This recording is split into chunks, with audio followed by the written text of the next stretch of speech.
All right, so we've been monitoring several areas that have been affected by inclement weather over the past few weeks. So earlier this week, oThongathi in KwaZulu-Natal was hit by a tornado, which you would have seen, and, worst affected by Monday's storm. The province had set up stations to coordinate humanitarian aid distribution there. The death toll in the province is at 12, with a total of 17,000 people affected. 5 other areas suffered damage in the storm in that province.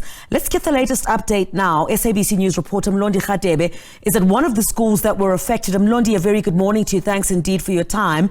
So has there been any change to the death toll that we last heard of? And I understand that about 18 schools were affected by the situation there. Any update with regard to where all the assistance is going to come from? Thank you very much, Criselda. We are at one of the schools that is badly affected by the tornado that happened on Monday afternoon.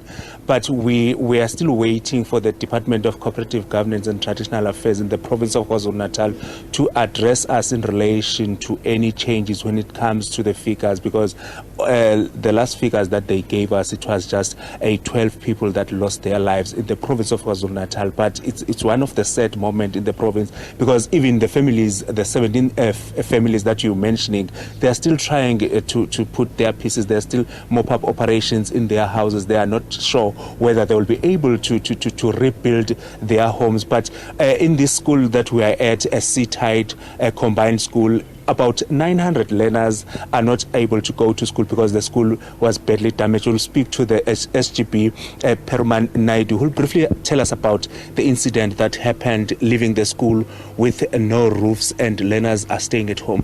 Thank you very much, sir, for your time. Briefly about the incident. How bad is the incident in this school, and what is it that the SGP is trying to do to try and recover? Good morning to you and your viewers. We've experienced a catastrophe.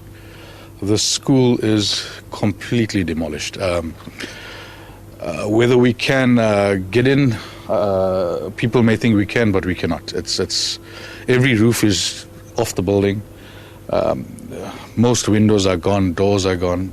The community have lost their houses. I mean, the kids that go to this school are from the area, and most of them have been displaced as well. So they don't have homes, they don't have a school to go to. The matrics are writing matric exams, they don't have a facility to write in. So we are under pressure as the governing body, as a school. Our school stopped, we have nowhere to go. The department has not come to the party in terms of aggressive enough to try and assist us here.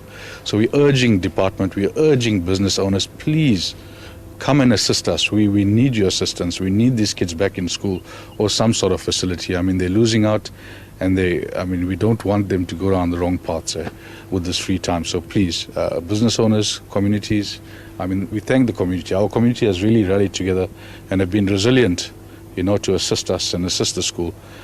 Continue to assist us, and we will rebuild the school. Thank you. Is there any maybe a account that has been opened to try and facilitate the funding that will come to the school? Yes, we're using the school account as the main account for the fundraising. We'll send out the information to your channel, and there's a board displayed at the front of the school as well with all the information. Thank you very much, sir, for your time. There was this SGP chairperson of this school. Criselda, is one of those sad moments in this school, because you can't fundraise in the community that is also badly affected by the same tornado. But I'll bring in Gerald Ramsamy, who will briefly tell us about his experience. I understand that, Gerald, you were here at school. Can you just take us through on the afternoon of Monday?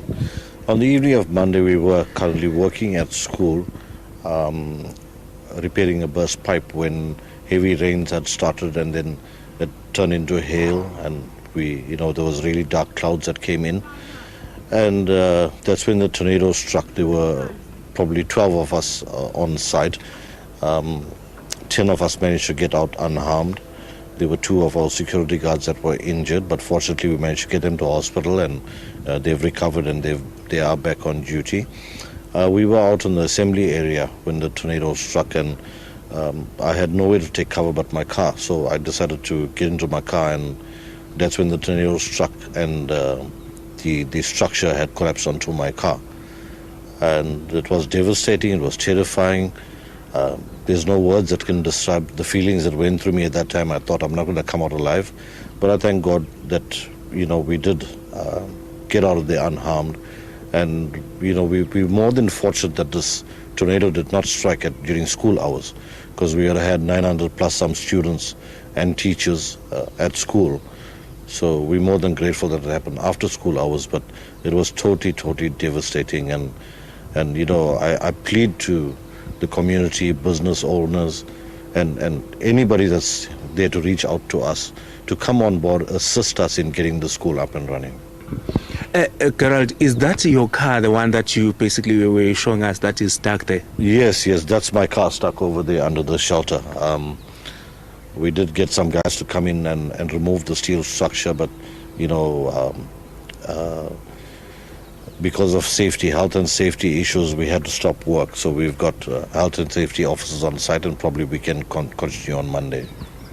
Gerald, are you also a resident in this area, or your home is not affected? I'm a resident of La Mercy. We're fortunate that La Mercy hasn't been hit with the tornado, so our homes are safe. It's a lot of homes here in Cetas that have been affected quite badly. Thank you for your time. Thank you.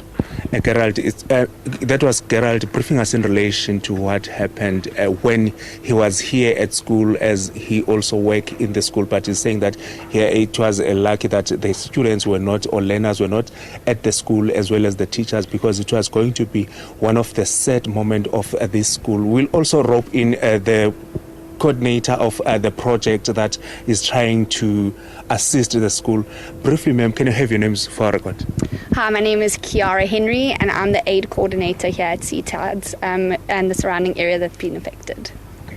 Tell us more about the area that has been affected. What is the company doing in relation to try and assist the residents and the school?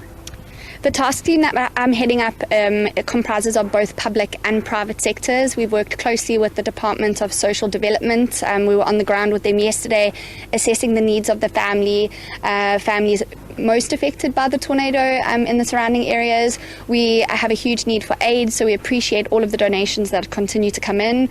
Our focus at the moment now is developing the task force to tackle the rebuilding of this incredible school. I'm joined by my colleague here, who is our safety consultant. As you know, the school is completely a no-go zone at the moment. We appeal to the public to please not try to come onto scene. Please, at all costs, stay away from the building. We have high winds that we're expecting from time to time. The structure is completely unsafe and completely out of bound. We're joined by LDN and their group of experts. We've been in consultation with the Civil Engineering Institute of South Africa has come on board with us. We have a fantastic task team, and we look forward to meeting with government next week, both the Department of Education and the Department of Public Works, who own the building, of course. We look forward to engaging with them and coming up with a strategic plan with the help of all those in the task force to rebuild the school. How long will it take for this school to be rebuilt? Because we understand that we're also rushing against that. The learners must not lose the time at school. Absolutely. My colleague and I have spent some time this morning doing an evaluation of some of the buildings.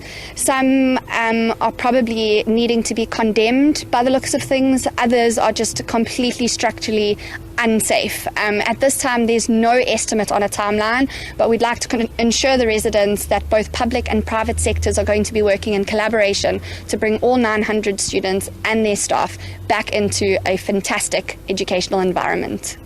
Thank you, ma'am, for your time. Thank you so much. Criselda, as they are mentioning that this is one of the bad situations that is happening in this school, most of the buildings will need to be condemned because there's no way that they can reuse that building. And also they're calling on the residents that they must stay away from coming to the school, because now these areas, they've just came to be the people, they make sure that they come to these areas to try and see or try to film, but they are calling them that they must stay away from the disaster area so that these people, they can get assistance from government and other people that are assisting them in the area. Back to you in studio.